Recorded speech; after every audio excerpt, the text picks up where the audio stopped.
మా పాప నాకు పుట్టినరోజుకి కొని పెట్టిన చీర అండి ఇది.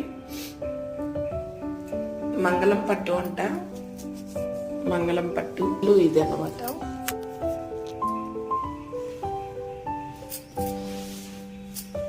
నేను ఎక్కడో ఈ కలర్ చూసి మా పాపకి మోడల్ పంపించా.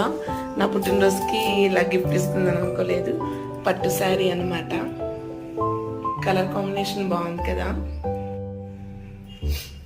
కట్ వర్క్ అండ్ లైట్గా బుట్ట పెట్టించాను. కట్ వర్క్ అన్నమాట.